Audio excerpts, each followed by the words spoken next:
Boa tarde, senhores.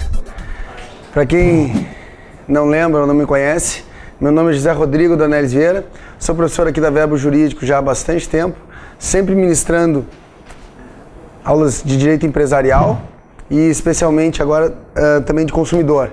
Então a gente vai pegar aqui uns 50 minutos da atenção de vocês para trazer alguns artigos que me parecem importantes vocês levarem na manga, levarem na mente para a prova de amanhã, relacionados a direito empresarial e a direito do consumidor. Então essa aula de revisão basicamente vai funcionar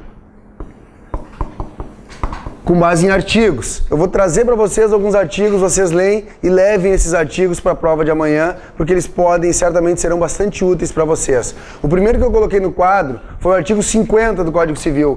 Sobre o que trata o artigo 50 do Código Civil? Desconsideração da personalidade jurídica. Tem que saber o que está lá. Quem ainda não sabe, aproveita hoje, aproveita agora para consultar. Leiam o artigo 50. Em caso de abuso da personalidade, caracterizado pelo desvio de finalidade ou confusão patrimonial, pode o juiz, a requerimento da parte ou do Ministério Público, quando lhe couber intervir no processo, estender os efeitos de certas relações de obrigações ao patrimônio pessoal de sócios ou de administradores. Desconsideração da personalidade jurídica. Algumas informações sobre a desconsideração da personalidade jurídica. Ela surgiu na Inglaterra no final do século XIX, depois se desenvolveu nos Estados Unidos e na Alemanha. Ela visa o quê? Imputar responsabilidade. É uma forma de imputação de responsabilidade. A desconsideração da personalidade jurídica sempre depende de um provimento jurisdicional, sempre depende de uma ordem do juiz. É um meio de tornar responsável alguém que não é. Eu sou credor da sociedade e eu quero cobrar dívida no patrimônio pessoal dos sócios. Algumas coisas que sempre aparecem na prova e que vocês têm que fugir. Adoram colocar assim: a desconsideração da personalidade dissolve a sociedade. Implica em dissolução, errado. A desconsideração da personalidade jurídica implica em liquidação da sociedade, errado. A desconsideração da personalidade jurídica implica em extinção da pessoa jurídica, errado. Não dissolve, não liquida e não extingue. E sempre aparece isso no exame da OAB, certo? Então fiquem atentos. É o quê? A retirada dos efeitos da personalidade, né? Episodicamente desconsiderar a personalidade da pessoa jurídica. Então, ela tem efeitos interpartes e não erga omnes. Só vale para aquele caso se cada um de nós é credor de uma sociedade, cada um de nós tem que promover uma ação e pedir a desconsideração no respectivo processo. Sim? Tranquilo? Todo mundo está seguro quanto à desconsideração? Vão cobrar amanhã o artigo 50 de vocês. Vão acertar a questão, senhores? Sim? Esse é um artigo que vocês têm que levar na manga, certo? Artigo 50, desconsideração da personalidade jurídica. Depois, quando falar do consumidor, lá o 28 do CDC também, a gente volta um pouquinho sobre esse ponto e aí fala até um pouquinho mais, teoria maior, teoria menor, quando a gente falar lá do consumidor. Um outro artigo elementar para a prova de amanhã é o artigo 966. E quando eu falo em 966, eu estou me referindo ao caput e ao parágrafo único. O que diz o artigo 966 do Código Civil? É o conceito de empresário. Considera-se empresário quem exerce profissionalmente atividade econômica organizada para a produção ou circulação de bens ou de serviços. E cai, e toda hora cai e de maneiras diferentes. Então tem que saber, conceito de empresário de acordo com o 966 é quem exerce profissionalmente atividade econômica organizada para a produção ou a circulação de bens ou de serviços. E aí tem o parágrafo único, que também é muito importante e que também aparece toda hora para vocês. O parágrafo único do 966 do Código Civil diz: não se considera empresário quem exerce profissão intelectual, de natureza científica, literária ou artística, ainda que com um concurso de auxiliares ou colaboradores, salvo se o exercício da profissão constituir elemento de empresa. E aí eles podem cobrar a literalidade do artigo, e é por isso que é importante que vocês se familiarizem com a redação. Quem está com o código aí, abre, lê, relê, porque às vezes eles mudam uma palavra, colocam quase o que está no parágrafo único do 966, né? Não se considera empresário quem exerce profissão intelectual de natureza científica, literária ou artística. Salvo se o exercício da profissão, aí eles trocam esse salvo por um ainda que, né? E aí às vezes o sujeito faz a prova, o candidato, o aluno faz a prova no automático, faz com pressa e não percebe que houve essa mudança na redação, né? Então, leiam com atenção a prova, vão com cuidado e vão para lá familiarizados com a redação do artigo, tá? Então, está excluído do regime jurídico empresarial esse pessoal do parágrafo único do 966. Quem é esse pessoal do parágrafo único do 966? Que não se considera empresário. Mas quem entra aí? Advogado, quem mais? Médicos, contadores, não é isso? E eles podem perguntar isso em forma de problema também. Um pintor que exerce o seu ofício com auxílio de 3 colaboradores, tal. É considerado empresário ou não? Parágrafo único do 966. Está excluído do regime jurídico empresarial. Sim? Isso cai toda hora e de diferentes maneiras. 966 e o seu respectivo parágrafo único do Código Civil. Tranquilo? Sim? Tem que levar com vocês. Um outro artigo importantíssimo para levar para a prova amanhã. 982. O que diz o 982 do Código Civil?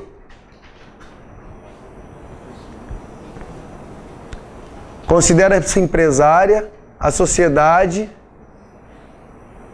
que exerce atividade própria de empresário sujeito a registro. Não é isso? E simples as demais. Não é o que diz no 982? Considera-se empresária a sociedade que exerce atividade própria de empresário sujeito a registro. E simples as demais. Ou seja, o 982 do Código Civil, ele traz a grande dicotomia do direito societário. Sociedade simples e sociedade empresária. A sociedade empresária é aquela que tem um objeto empresarial, ou seja, que exerce atividade econômica organizada. A sociedade simples é aquela sociedade constituída por médicos, contadores, advogados, não é isso? A sociedade simples, em regra, tem um ato constitutivo arquivado no registro civil de pessoas jurídicas. A sociedade empresária, no registro público de empresas mercantis a cargo da junta comercial. Sim? A sociedade empresária se submete ao processo de recuperação e falência. A sociedade simples não, submete ao processo de insolvência civil. Sim? Essa grande divisão, então, considera-se empresária a sociedade que tem por objeto a atividade própria de empresário sujeito a registro e simples as demais. E o que cai bastante na prova, o parágrafo único do 982, que diz o quê? Independentemente do seu objeto, considera-se empresária a sociedade por ações e simples a cooperativa. Aí não importa o que ela faça, não importa se ela exerce atividade própria de empresário ou não. SA sempre é empresária e cooperativa nunca é empresária. Por quê? Por força de lei, por força do 982, parágrafo único, em razão do tipo societário adotado. Se tu te organizou sob a forma de uma SA, tu nunca vai submeter ao regime jurídico empresarial. Se tu te organizou sob a forma de uma SA, tu sempre vai submeter ao regime jurídico empresarial. Se tu se organiza sob a forma de uma cooperativa, tu nunca vai submeter esse regime. Sim? Dúvidas? Tudo bem até aqui, senhores? Essa cooperativa ela não é uma sociedade empresária, mas ela tem que levar registro também. E essa é uma boa pegadinha, né? Caiu esses tempos, não na prova da OAB, caiu no concurso de remoção para tabelião, aqui no Rio Grande do Sul, tabelião e notários. Uma questão envolvendo o local do ato constitutivo da cooperativa. Porque se tu olhar o 982, tu vai ver que parágrafo único, tu vai ver que a cooperativa é uma sociedade simples. E no 1150 diz que a sociedade simples tem ato constitutivo arquivado no registro civil de pessoas jurídicas. Aí tu poderia pensar, bom, cooperativa, registro civil de pessoas jurídicas. E a resposta é não. É a única sociedade simples que tem ato constitutivo arquivado na junta. Por que a cooperativa tem ato arquivado na junta? Porque ela submete a uma lei especial da década de 70, 5764 de 71, e a lei especial determina o ato constitutivo arquivado na junta comercial. Mas e o Código Civil não revogou? A lei geral posterior não revoga a lei especial anterior. Então a cooperativa é a única sociedade simples que tem ato constitutivo arquivado na junta comercial. E a outra sociedade simples que não tem ato constitutivo arquivado no registro civil de pessoas jurídicas é a sociedade de advogados, cujo ato constitutivo é arquivado exclusivamente na seccional da OAB. Não é isso? Sim ou não? É isso aí. Então tá. Cooperativa, embora seja uma sociedade simples, na junta. OAB, embora seja... advogados, embora seja uma sociedade simples, na OAB. todas as outras sociedades simples vão seguir a regra do 1150, que é no Registro Civil de Pessoas Jurídicas. Sim? Tranquilo? O que mais, senhores? De direito empresarial, artigos importantes que eu marquei de falar para vocês aqui. Saindo um pouquinho do societário, mas falando de um outro artigo que cai toda hora, e aqui é um regime importante, o 1142 do Código Civil. 1142 do Código Civil. O que trata o 1142 do Código Civil? Conceito de estabelecimento empresarial. Estabelecimento empresarial. Considera esse estabelecimento todo o complexo de bens organizados por empresário ou por sociedade empresária para o exercício da empresa. Estabelecimento, objeto de direito. Conjunto de bens, um complexo de bens, não é isso? Se perguntarem para vocês qual é a natureza jurídica do estabelecimento empresarial, é de uma universalidade de fato.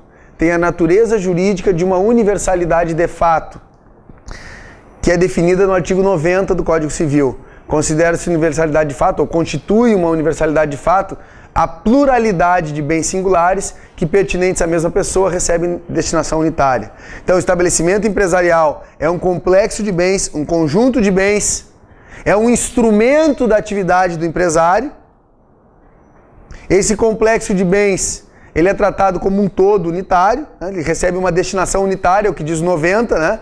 A universalidade de fato é exatamente isso, um conjunto de bens singulares que, pertinentes à mesma pessoa, recebem uma destinação unitária. Então, o instrumento da atividade, os bens de produção, não é isso?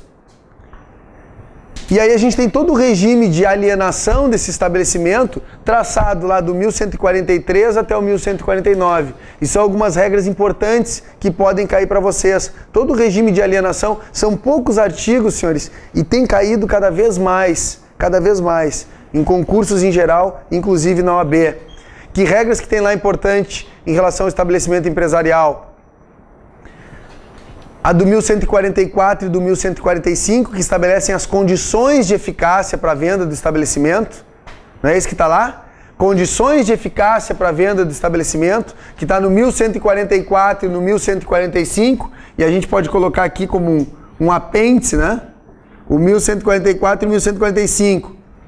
Por que cai? Porque são importantes. E como é que eles vão pegar vocês, ou vão tentar pegar vocês na prova de amanhã? Eles vão dizer assim: é nulo o trespasse, é anulável o trespasse, né? É inválido o trespasse, se não forem respeitadas as condições do 1144 e 1145.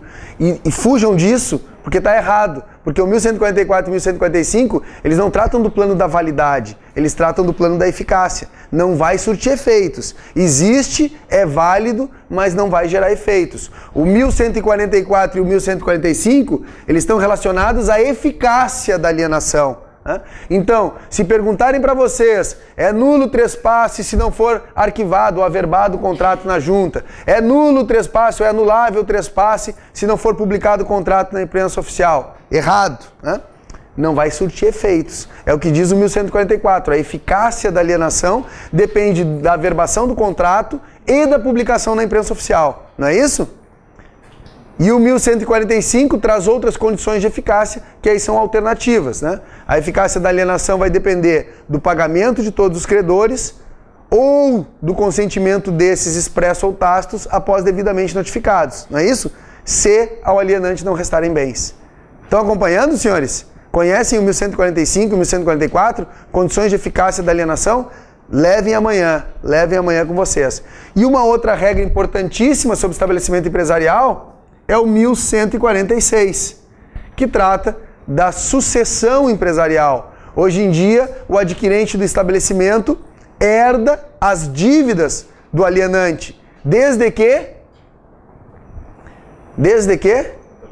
regularmente contabilizadas, não é isso? Desde que regularmente contabilizadas, é o que diz o 1146. O adquirente responde pelas dívidas anteriores à alienação, desde que regularmente contabilizadas, ficando o devedor primitivo, ficando o alienante, solidariamente responsável pelo prazo de 1 ano, não é isso? Quanto às vincendas da data do vencimento e quanto às vencidas da data da publicação da transferência. Sim ou não? Sim? Tranquilo? E essa sucessão empresarial de que trata o 1146 em relação aos débitos regularmente contabilizados, existe também em relação aos débitos trabalhistas e tributários, e aí independentemente de contabilização, por força do artigo 10 e 448 da CLT e por força do 133 do CTN. Sim? Tranquilo? É uma matéria muito importante e muito cobrada, senhores, e não é difícil, é relativamente simples de vocês levarem isso para a prova amanhã, tá? Ainda sobre estabelecimento, quando é que não vai haver sucessão do adquirente? A exceção a essa regra da sucessão empresarial. Quando é que não há sucessão empresarial? Que podem perguntar e perguntam. Quando esse estabelecimento for adquirido num processo de recuperação ou de falência. Aí o objeto da alienação estará livre de qualquer ônus e não haverá sucessão do arrematante nas obrigações do devedor. O arrematante, o sujeito que adquire um estabelecimento no âmbito de um processo de falência ou recuperação, ele é dos ativos, né? Pega os ativos, deposita em juízo o valor do lance, o valor pago fica em juízo e os credores vão se habilitar e vão dividir, vão repartir, sim, vão concorrer em cima do produto, do valor que foi pago. Sim? Tranquilo? Então, sucessão empresarial é a regra hoje em relação ao estabelecimento. Só não existe se esse estabelecimento foi adquirido dentro de um processo de recuperação ou de falência. Sim?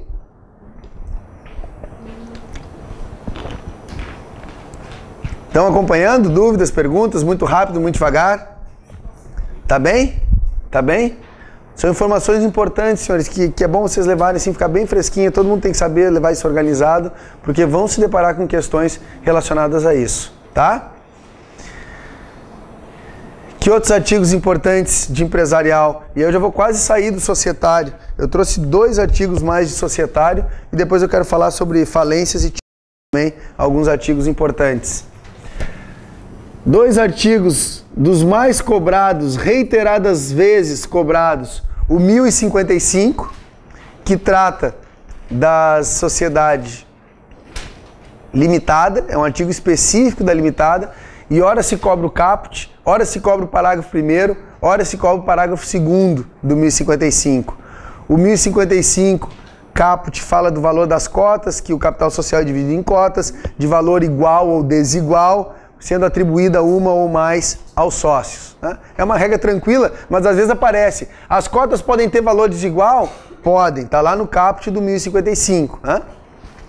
Aí vem o parágrafo 1º e fala da exata estimação dos bens atribuídos ao capital social. É aquela responsabilidade que todos os sócios têm pelos bens que são integralizados na sociedade. Né? Então, se uma sociedade entre o A, o B e o C, o B integraliza um automóvel, o B integraliza um imóvel, integraliza um bem, todos os outros sócios respondem pela exata avaliação, pela exata estimação do bem atribuído.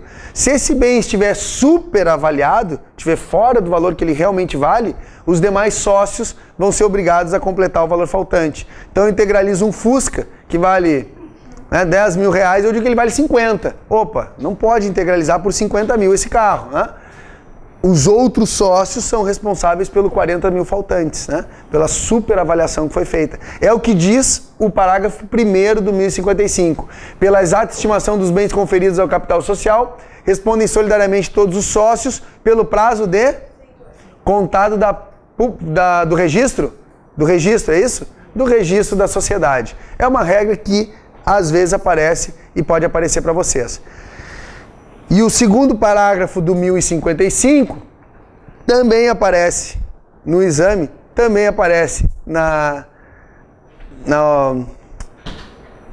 OAB, que é a regra da vedação de integralização de serviços. Né? Não pode integralizar serviços numa sociedade. Né? Sim, é vedada a integralização que consista em prestação de serviços. Sim? Tranquilo? Senhores, eu trouxe aqui alguns artigos de falência também para falar para vocês, tá? Que não são muitos aqui, mas levem no bolso com vocês também. Professor, rapidinho, qual pode integralizar com serviço? Só na sociedade simples. É o único caso que pode integralizar com os serviços é a sociedade simples, tá? E eu trouxe aqui 2 artigos de falências que eu queria falar para vocês, tá? É o artigo 6º da Lei de Falências, artigo 6º da Lei de Falências, que é um artigo que é cobrado toda hora, 11.101, artigo 6º da Lei de Falências e o artigo 49 da Lei de Falências. São 2 artigos bem importantes. O que que fala o artigo 6º, senhores? O artigo 6º ele fala que o deferimento da recuperação judicial ou a decretação da falência suspende o curso da prescrição e de todas as ações contra o devedor, inclusive aquelas promovidas pelo credor do sócio solidário. Não é isso? Sim? Cai credores particulares do sócio solidário. Cai toda hora isso, tá? E aí vem o parágrafo 4º, que é importante, que diz que no caso da recuperação judicial, o prazo de suspensão não excederá 180 dias. E o parágrafo 7º, que diz que essa suspensão não atinge os créditos de natureza tributária. Esse artigo é muito importante, é um dos artigos mais cobrados em relação à Lei de Falências. Artigo 6º da Lei de Falências. Estão acompanhando, senhores? Sim? Tranquilo?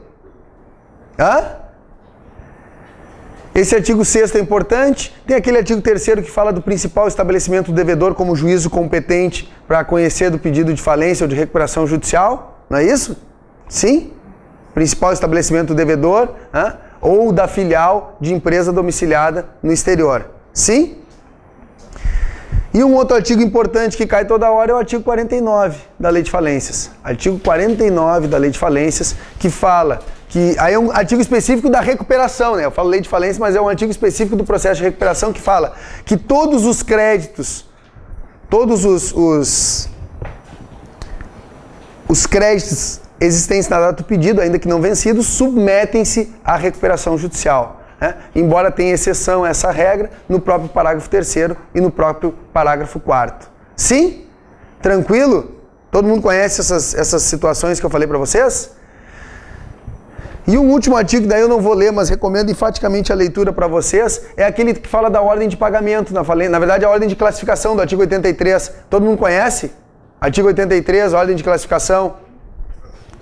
Trabalhistas, limitados até 150 salários mínimos, acidentários sem limite de valor, depois crédito com garantia real até o limite do bem gravado, depois o crédito tributário exceto as multas, depois os credores com privilégio especial, privilégio geral, quirografares, e aí já tá bom com isso, vocês conseguem responder questões que caem sobre isso. Sim? Antes desses recebem os credores do 84, que são os créditos extraconcursais, antes desses o do 85, que são os pedidos de restituição. Estão acompanhando? Sim, sim, sim? Senhores, vamos passar para o consumidor, porque a gente também tem artigo para falar, a gente tem. Empresarial, eu trouxe assim, alguns artigos que são bem importantes vocês levarem no bolso, e como se vocês estão bem situados nisso que eu falei para vocês, provavelmente vai cair algumas desses artigos que a gente falou aqui, certo? Vamos falar do Código de Defesa do Consumidor, sim? O que tem de importante no CDC? Muita coisa importante, né? Um ponto importante em relação ao Código de Defesa do Consumidor está lá no artigo 2º, que é o próprio conceito de consumidor. O próprio conceito de consumidor. Quem é que é considerado consumidor? Quem é consumidor? Pessoa física, pode ser pessoa jurídica? Pode ser pessoa jurídica, né? Pessoa física ou jurídica que adquire produto ou serviço no mercado. Destinatário final, como destinatário final. Não é isso? Pessoa jurídica tem que usar, não pode fazer venda. Pois é, aí então, vamos lá. Essa questão aqui o conceito de consumidor tem várias nuances, né? Primeira questão, vamos falar da regra geral. Pessoa física ou jurídica que adquire um produto ou serviço no mercado como destinatário final. Destinatário final. É o que a gente chama de teoria finalista, né? O conceito de consumidor, ele vai considerar consumidor aquele sujeito que adquire um produto como destinatário final e ele vai se exaurir. Aí entra a questão da pessoa jurídica. Pode pessoa jurídica ser considerada consumidora? Quando for destinatária final, sim.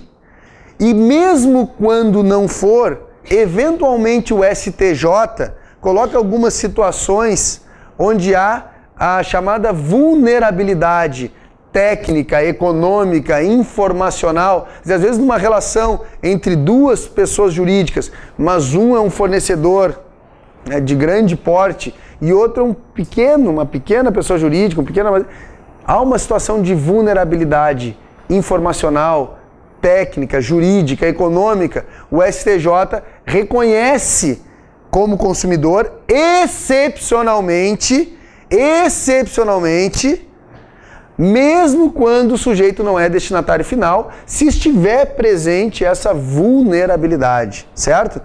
Especialmente nessas relações com pessoas jurídicas ou até com aqueles profissionais liberais, né? Então tu é um advogado, tu adquire algum insumo para o teu escritório, tu não vai ser considerado consumidor porque tu vai repassar aquilo, né? Então o STJ aplica a teoria finalista, mas é um finalismo que a gente chama de finalismo mitigado ou finalismo aprofundado, numa expressão que vem sendo usada de maneira mais corrente, né? O finalismo aprofundado. Então, conceito de consumidor, artigo 2º, tá? Que inclui pessoa jurídica e inclui, inclusive, o sujeito que às vezes não é destinatário final, nesses casos. Mas tem outras questões importantes aqui no conceito de consumidor, que é a figura do consumidor por equiparação. Artigo 17 e artigo 29.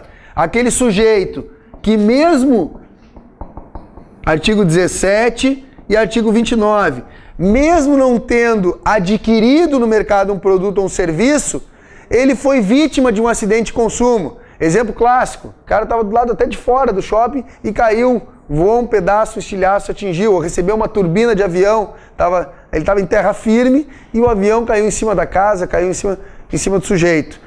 Ele não é consumidor, ele nunca adquiriu nada, mas ele vai sim ser tratado como se fosse consumidor, porque ele foi vítima de um acidente de consumo. A própria questão da publicidade, eu não adquiri, eu nem pretendo adquirir um produto, um determinado produto ou um serviço, mas eu fui vítima de uma publicidade enganosa ou abusiva, de uma publicidade agressiva, né? Aí vocês sabem, publicidade enganosa e publicidade abusiva, sim ou não? Tá lá no 37, né? A definição de publicidade enganosa, que é aquela que parece, mas não é, que induz em erro o consumidor, essa é a enganosa. E a abusiva é aquela que fere, que choca, que agride, que se aproveita da ingenuidade ou inexperiência. Questão importante também, né? Então, o sujeito, quando é vítima de uma publicidade, ele vai ser tratado como consumidor, ele vai poder invocar as normas do CDC, mesmo sem ter adquirido no mercado um produto ou um serviço. Quer dizer, eu não sou consumidor porque eu não adquiri, mas por equiparação eu serei tratado como se fosse, por equiparação, consumidor por equiparação, que seja atingido por aquela publicidade. Então aqui já falamos do artigo 2º, artigo 17 e 29, que fala do conceito, consumidor estándar, conceito clássico, finalismo aprofundado, 17 e 29 por equiparação. Já falei aqui para vocês do 37, que é um artigo importante relacionado à publicidade, né? Publicidade abusiva e publicidade enganosa. É só ler, as definições estão ali nos parágrafos do 37, né? Tem que levar essa diferenciação, publicidade abusiva ou enganosa, que aparece na prova, né? E ainda o CDC diz que a publicidade ela deve ser veiculada de modo que o consumidor, de maneira clara e imediata, a identifique como tal, ou seja, não pode ser uma publicidade simulada, ela tem que assumir o seu caráter publicitário. Então esses artigos são artigos importantes. Quero falar ainda de mais duas questões para vocês sobre o consumidor. O 28, que fala do quê? Da desconsideração da personalidade jurídica. Ah, mas tem fixação na matéria. É porque cai, né, senhores? Eu falo porque cai, tá? No consumidor, a gente aplica a chamada teoria menor, por força do parágrafo 5º. Toda vez que a personalidade, né, for for obstáculo ao ressarcimento dos prejuízos causados ao consumidor, ela vai ser afastada. Então, toda vez que a pessoa jurídica for obstáculo ao ressarcimento, a sua personalidade vai ser afastada para alcançar os seus sócios ou administradores. Sim? É o que a gente chama de teoria menor, porque são menos os requisitos, basta o mero inadimplemento. Tu não precisa do abuso que fala o artigo 50. O artigo 50, além do inadimplemento, tem que ter o abuso, caracterizado pelo desvio de finalidade ou confusão patrimonial. Essa é a diferença teoria maior, teoria menor, que o próprio STJ nos seus acordos se utiliza. Sim? E um outro aspecto que é cobrado e aparece são os parágrafos 2º, 3º e 4º do 28, que fala da responsabilidade das controladas, não é isso? No parágrafo 2º, e dos grupos que respondem subsidiariamente. Depois fala da responsabilidade das consorciadas, que é uma responsabilidade solidária. E depois fala no 4º que a sociedade coligada só vai responder em caso de culpa. Não é isso? E aí a banca pode jogar com esses parágrafos, pega o que está para as coligadas e usa das controladas. Eles fazem isso, né? As controladas misturam, botam um liquidificador. Então fiquem atentos, né? Fiquem atentos a essas mudanças. Tem que ter uma boa noção do que está aí. Certo? Sim? E das questões feitas pela FGV em relação a consumidor, o que eles... Matéria que aparece também com mais frequência, do artigo 12 ao artigo 14. 12 a 14. E aí são os últimos, tá, senhores? Não pretendo cansá-los mais do que isso.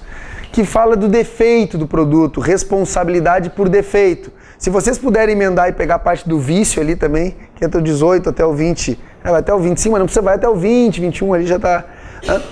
Então, essa parte de vício e defeito de produto, né, da responsabilidade solidária de todos que aparecem na cadeia de produção, na eventual matéria de defesa que tem o fornecedor em relação a essa ação, dos próprios prazos decadenciais que tu tem 90 dias para reclamar no caso do vício, do defeito tu tem 5 anos para propor a ação, né? O vício, se ele for em relação a bens duráveis, né, bens duráveis, tu tem 90 dias para reclamar. Se forem bens não duráveis, 30, não é isso? Sim? Tá. Isso. E a própria questão, no caso daí do vício, não é nem do defeito, né, e está mais adiante, que é aquela alternativa que tu tem que levar, em caso de vício, para 30 dias para o fornecedor corrigir o vício, senão tu tem direito de exigir que ele troque, abata o preço ou desfaça o negócio. Não é isso? Sim? Justamente esse prazo, o vício tu tem prazo de 90 dias ou de 30 dias. E o fornecedor tem 30... Oi? Sim, de quando tu fica... Quando ele se manifesta, né? De quando se manifesta. Quando o vício se tornar evidente. Pode se manifestar? De quando... Não, mas é a partir... Na verdade, fala ali depois, quando se manifestar, né? Quando ficar evidente. Para fins de prova, quando ficar evidente, que eles vão pedir. Senhores, enfim, eu trouxe aqui alguns artigos importantes para vocês. Mais do que a questão da matéria e aproveitar esses momentos finais que eu tenho aqui com vocês, é a questão também do emocional de vocês, né? A questão do psicológico, a questão... Usem, né, esse controle, né? Tenham esse controle, porque isso é fundamental. Claro que quanto mais preparados vocês estiverem, maiores serão as chances de êxito de vocês. Mas o que vai definir a aprovação ou não de vocês é a prova. É fazer a prova com tranquilidade, é fazer a prova com atenção. Eu falei já e vou repetir aqui, toda hora aparece aluno que sai da prova errando uma questão que sabia. Por quê? Porque fez com desatenção, porque fez com pressa, porque fez no automático, leu a questão e não se deu conta. E eu sei como é que é isso, porque às vezes eu faço questões e como é que eu errei isso, né? Quando está treinando e recebendo questões e fazendo questões.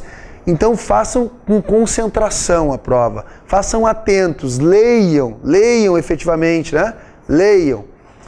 Porque já basta errar aquelas que vocês não sabem. Errar aquela que vocês sabem não dá, né? Não dá. E toda hora aparece todo o exame de ordem. Mas como é que eu errei aquela que eu sabia? Desatenção. Né? Fez com pressa, fez afobado. Então, concentrados, muito atentos. Eu falei para vocês, façam a prova com inteligência. Confiem no conhecimento de vocês. Ó, façam as que vocês sabem primeiro, ok? Deixem aquela que vocês não sabem para depois. E mesmo uma questão aparentemente difícil, uma questão longa, leiam. Porque o conhecimento de vocês, mesmo que não permita chegar na resposta correta, pelo menos já elimina uma ou duas que são erradas. E é aquilo que eu falei para vocês, se for para errar, errem com dignidade. Errem ficando em dúvida entre duas, né? Duas que são plausíveis. Não errem chutando uma coisa absurda, que não faz sentido. Aquele sujeito que ficou em dúvida entre duas e errou, ele está muito mais perto da resposta certa do que aquele que chutou numa questão absurda, numa alternativa absurda. Esse sujeito está perdido, não sabe nem onde está. Então eu respeito muito aquele aluno, e eu mesmo, às vezes lendo duas questões de uma prova, lendo as alternativas de uma prova, fico em dúvida entre duas. Ok, fiquei em dúvida, vou chutar e errei. Mas naquelas que realmente podem ser a resposta correta. Então, valorizem o conhecimento de vocês para dizer assim, não, isso aqui eu tenho certeza, eu não sei qual é a resposta certa, mas eu tenho certeza que isso aqui está errado. Eu não vou chutar isso aqui é uma resposta esdrúxula, né? Então, ficando em dúvida entre duas, vocês já deram um baita passo, já se aproximaram da resposta correta, e isso é muito importante e com certeza vocês estão no caminho certo, tá? Confio no estudo e confiem no estudo de vocês, na preparação que vocês fizeram, tranquilidade, atenção, inteligência na hora de fazer a prova, tá? Não fiquem procurando chifre em cabeça de cavalo, porque às vezes uma questão fácil, né? Aí o aluno perde 5 minutos numa questão fácil, vai faltar tempo para questão difícil. Então tem que fazer no ritmo de administrar bem o tempo também. Leiam com atenção, mas não sejam lentos demais, né? Inclusive naquelas questões fáceis, cuidado, administrem bem o tempo. Basicamente, senhores, são esses os recados, né? Que são óbvios, mas que vocês têm que levar isso com vocês, tá? Usem, valorizem o conhecimento de vocês, eliminem aquelas que vocês têm certeza que são absurdas, façam com calma e com muita atenção. Senhores, recado que eu tinha para passar para vocês. Sobre direito empresarial, trouxe alguns dos principais artigos. Sobre consumidor, o que tem grande chance de aparecer é isso que está no quadro. Bons estudos, boa aula, boa sorte para vocês. E se precisarem de mim, eu estou à disposição. Tá certo?